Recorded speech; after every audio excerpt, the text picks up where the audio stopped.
This video is brought to you by Incogni. Making a living playing your favorite sport has been a dream of youth worldwide for decades, but only recently has the dream of making a living playing your favorite video game become just as viable. And the good news is you don't need special genetics to become an elite gamer. The only thing that can stop you is mandatory military service or a wife and kids, all things any self-respecting gamer would be avoiding anyway. The first true esport was of course chess, and because back in 6th century India they hadn't invented anything for Kramnik to complain about yet, you had to use a physical screen instead of a digital one, and move each piece manually as no one had figured out how to put them into the mouse.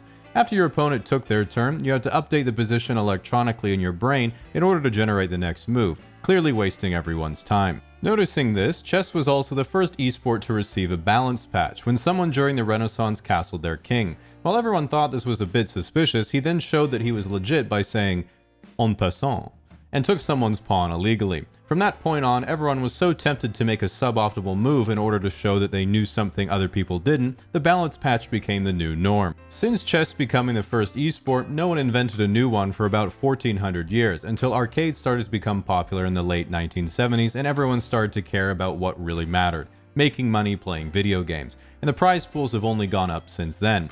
Back in the early 80s, if you were the best at Donkey Kong, the owner would give you your quarterback and a free milkshake. But if you're the best at your game nowadays, the House of Sod will give you a Lambo. One of the first questions you might ask about becoming an esports pro is how much money can you make? And it's a lot like professional sports. Do you mean how much money can you make, or how much money can you make? The top 100 Dota players have each made over $1 million in prize winnings, and there are roughly 10 million unique players each month. This means if you play Dota about once a month, and you're an American who plays basketball once a year, if you do the math, you're statistically closer to being in the NBA.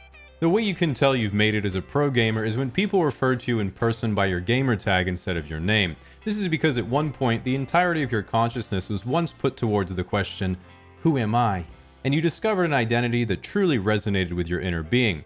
OG gamer tags carry weight because they're like domain names. If someone says, "Oh my god, is that Mango?" with just one letter replaced by a number, you might have no idea who they are, but you know it's a flex because it's like saying you own boobies.com.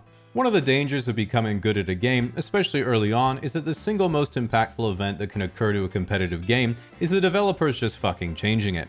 Take the competitive Fortnite scene. At its peak, Epic detested the competitive meta of the game because all the tryhards were actually building forts, making it hard for 6-year-olds to shoot them. So after doing everything they could to prevent this exploit, like putting in a giant sword in planes, Epic finally patched the forts out and put in Ariana Grande, which solved the problem. Because matchmaking pairs you with evenly ranked players, getting bopped by someone better than you is essentially unavoidable in any competitive games unless you're literally one of the best in the world. For this reason, some people start looking for something supplemental to the game to help their performance, and inevitably exploits are found that ruin the competitive scene and give you a huge advantage. In RTS games, it's map hacks. In FPS, it's aimbot. In fighters, it's controller mods. And in Hearthstone, it's mom's credit card. Companies, of course, know that people cheating in their game causes other players to stop playing, so they don't take too kindly to it. But what do companies themselves think about their games becoming esports? A company like Valve thinks, awesome, we'll help fund some tournaments to grow the scene. Pretty much every other company thinks, awesome, we'll help fund some tournaments to grow the scene until it's no longer in shareholder interest and then immediately drop support. And Nintendo says, go fuck yourself. Because of the difficulty of achieving greatness, the question that any young person who enjoys video games asks themselves is, do I have what it takes to be a pro gamer? And the question every single adult male asks themselves is it too late? Just in general. The problem is, if you're 14, no way you can compete with adults who've been playing for years. But if you're an adult, obviously you can't compete with 14-year-olds who are playing all day. Because of this, we all know there's no way to hurt a guy's feelings faster than saying, you play that game all the time. You must be really good by now. Which is why if you're a girl, there's some hard to swallow pills you have to understand as to why we still haven't got a Lambo or a free milkshake. If it's Counter-Strike or Valorant, it's because of work he's forced to use a trash setup that's ruining his gameplay. If it's StarCraft 1, it's because he plays Terran. If it's StarCraft 2, you need to educate yourself on the Zerg Cabal. If it's League or Dota, he probably has social anxiety when not speaking in Russian, Portuguese, or above 110 decibels. If it's Street Fighter, you need to know that Cammy and Chun-Li are actually very low-tier characters. No need to fact-check this information. If it's bullet chess, it's because fiber internet is actually very commonplace in India. If it's Hearthstone, it's because Jerome Powell won't lower interest rates. If it's Rocket League, not even joking, this game might actually be easier with real cars.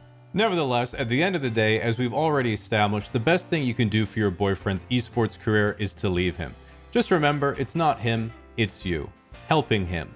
If you're the one trying to rise through the ranks, however, just remember that video games are meant to be fun, not a competition, which is my preferred coping mechanism when I enter a tournament and lose to a Korean child. Nevertheless, as someone who's been to a few before, you can always go to a video game tournament just for the experience. You get to enjoy not just the show, the competition, the fragrance, but you also get to meet the community in real life instead of just online and see what people are really like. You may regret this part. At least that's what their body language said to me. If you are thinking of signing up for even a local tournament, just remember that the worst that can happen is they ask for your Xbox Live gamertag, which you can't risk falling into the hands of your enemies, along with your associated email, old YouTube, DeviantArt, and possibly Snapchat. You wouldn't find yourself in this position if you use today's sponsor, Incogni. When you sign up to a website with your personal information, those websites will often share that info with data brokers, who then turn around and sell your private information to other buyers, allowing your info to not just get into the hands of scammers, spam lists, and robocallers, but also the hands of the kid you bullied on Xbox Live when you were 14, who now has your gamer tag in his death note. Incogni will contact these data brokers on your behalf, a process that would manually take dozens or hundreds of hours, and request the removal of your data for you. After having Incogni for about 10 months, it saved me about 45 hours of work, with 60 completed requests and 12 currently in progress. And so far I'm still alive, and so no one's found my gamertag either. If you'd like to give Incogni a try, you can use the code CASUALLY at the link in the description to get 60% off an annual plan.